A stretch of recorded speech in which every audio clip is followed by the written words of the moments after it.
اعوذ باللہ من الشیطان الرجیم بسم اللہ الرحمن الرحیم اللہم صلی علی محمد وعلی آل محمد ما صلیت علی ابراہیم وعلی آل ابراہیم انکا حمید مجید اللہم بارک علی محمد وعلی آل محمد کما بارکت علی ابراہیم وعلی آل ابراہیم انکا حمید مجید۔ چلو میرے پیارے دوستو، آؤ ہم چلتے ہیں ویڈیو کی طرف۔ کربلا میں نواسہ رسول فرماتے ہیں، اے ظالموں، میں تمہارے رسول کا نواسہ حسین ہوں۔ آج 10 محرم کے دن دنیاوی دولت کے لیے میرے عزیز و اقارب کو شہید کر دیا، میرے عباس کے بازو کاٹ لیے، میرے علی اکبر جو شبیہ رسول تھا اس کے کلیجے میں برچھی کو مار دیا، میرے 6 ماہ کے علی اصغر پہ بھی رحم نہ کیا، اس کو بھی تیر مار کے پیاسا شہید کر دیا۔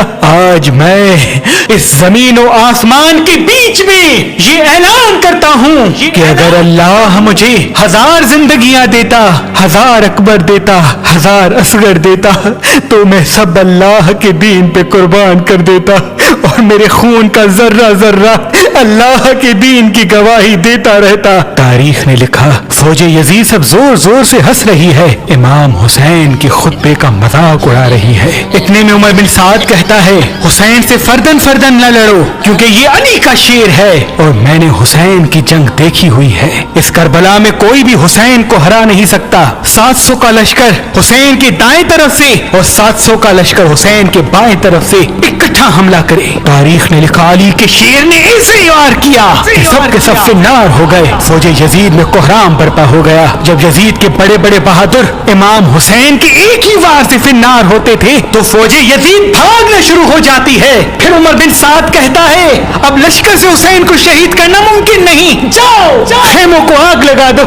بس کچھ ظالم خیام کو آگ لگاتے ہیں، اور کچھ ظالم امام حسین علیہ السلام سے دور جا کر دور سے تیر، نیزے اور برچھیاں پھینکتے ہیں۔ تاریخ نے لکھا، امام حسین کبھی خیام کی طرف جاتے ہیں، کبھی میدان کی طرف آتے ہیں۔ پھر عمر بن سعد کہتا ہے، جس کے ہاتھ میں جو جو چیز ہے وہ حسین کو مار دے۔ جس کے پاس نیزے تھے اس نے نیزے مارے، جس کے پاس تلواریں تھی وہ دور سے تلواریں مارتا رہا، جس کے پاس تیر تھے وہ امام حسین کا نشانہ لے کے تیر مارتا رہا۔ تاریخ نے لکھا، جس کے پاس مارنے کے لیے کچھ نہ تھا وہ کربلا کی گرم زمین سے پتھر اٹھاتا اور امام حسین کو مارتا۔ امام حسین علیہ السلام آسمان کو دیکھ کے کہتے ہیں، اے اللہ، اس 3 دن کے پیاسے رسول اللہ کے نواسے کی جنگ دیکھ۔ اتنے میں آواز غیب آتی ہے، اے حسین، تیرا اللہ تجھ سے راضی ہو گیا۔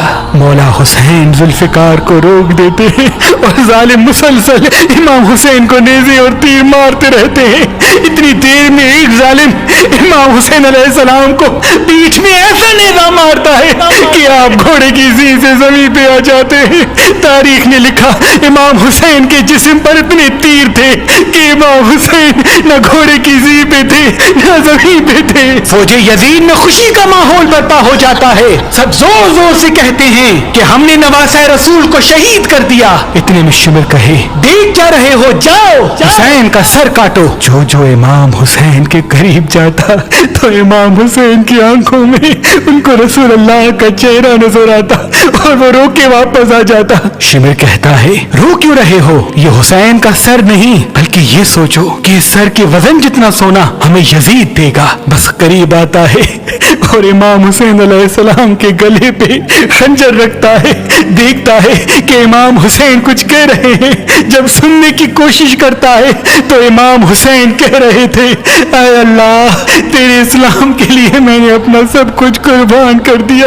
شمر ہنستا ہنستا امام حسین کی گردن کو کاٹتا ہے، اور امام حسین کے سر سے امامہ اتار کے امام حسین کے بالوں سے پکڑ کر امام حسین کے سر کو نیزے پہ سوار کرتا ہے۔ فوج یزید جھومتی جاتی ہے، اہل بیت کے خیام چل رہے تھے، آل رسول زمین پہ بیٹھ کے رو رہی تھی۔ اتنے میں آواز آتی ہے، جاؤ لوٹو۔ سنا ہے کہ رسول اللہ کے خاندان کے پاس کئی قیمتی سامان ہیں، بس خیام میں فوج آ جاتی ہے، کوئی رسول اللہ کا امامہ لے کے جاتا ہے، کوئی مولا علی کی تلوار لے کے جاتا ہے، کوئی بیویوں کے سروں سے چادریں چھین لیتا ہے، کوئی بی بی سکینہ کے کانوں سے بالیاں کھینچ لیتا ہے۔ اتنے میں آسمان رونے لگا، زمین تڑپنے لگی۔ امام سجاد نے جب دیکھا کہ زمین اپنی جگہ چھوڑ رہی ہے، آسمان پھٹنا چاہتا ہے، تو آپ نے سجدے میں سر رکھا اور اللہ کا شکر کرنا شروع کر دیا کہ اے اللہ تیرا شکر ہے کہ تو نے آسمان پیدا کیا، اے اللہ تیرا شکر ہے کہ تو نے زمین کو بچھایا، اے اللہ اپنی نعمتوں کو تمام نہ کرنا، ان تھوڑے سے انسانوں کی سزا آنے والی پوری انسانیت کو نہ دینا۔ امام سجاد سجدہ شکر کر رہے ہیں اور وہاں فوج یزید امام حسین کے لاشے کو پامال کرنے کی تیاری کر رہی ہے۔ تاریخ نے لکھا کہ عرب کے گھوڑوں کی آنکھوں پر پٹی باندھ کے ان کو بھاری لوہے والے نال پہنائے گئے تاکہ امام حسین کے جسم اور ہڈیوں کو اتنا پامال کرے کہ امام حسین کے جسم کا ایک بھی ٹکڑا نہ بچے۔ سب کی لاشوں کو پامال گاہ پہ بچھایا گیا۔ کوئی کہتا ہے کہ ہم جناب عباس کی لاش پہ گھوڑے نہیں دوڑائیں گے کیونکہ ان کی والدہ ہمارے قبیلے سے ہے۔ کوئی کہتا ہے ہم علی اکبر کی لاش پہ گھوڑے نہیں دوڑائیں گے کیونکہ اس کی والدہ ہمارے قبیلے سے ہے۔ کوئی جناب جون کی لاش لے کے گیا، کوئی حبیب ابن مظاہر کی لاش لے کے گیا، کوئی جناب حر کی لاش لے کے گیا۔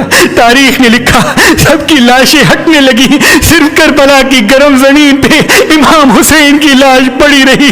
نہ کوئی یہ کہتا ہے کہ یہ فاطمہ کا بیٹا ہے، نہ کوئی یہ کہتا ہے کہ یہ علی کا لال ہے، نہ کوئی یہ کہتا ہے کہ یہ رسول اللہ کا نواسا ہے۔ بس گھوڑے امام حسین کی لاش کو پامال کرنا شروع کرتے ہیں۔ تاریخ نے لکھا گھوڑوں کو اس طرح سے دوڑایا گیا کہ امام حسین کی پسلیاں ٹوٹنے لگی، امام حسین کا سینہ اور پشت ایک ساتھ ہو گئے، امام حسین کی ہڈیاں اور گوشت زمین کربلا پہ بکھرنے لگا۔ اتنے میں ایک شیر آتا ہے، وہ سپاہی شیر کی آواز سن کے بھاگ جاتے ہیں۔ بس امام حسین کی لاش کو پامال کرنے کے بعد فوج یزید جشن منا رہی تھی اور آل رسول جلے ہوئے خیام کی راکھ پر زاروں قطار رو رہی تھی۔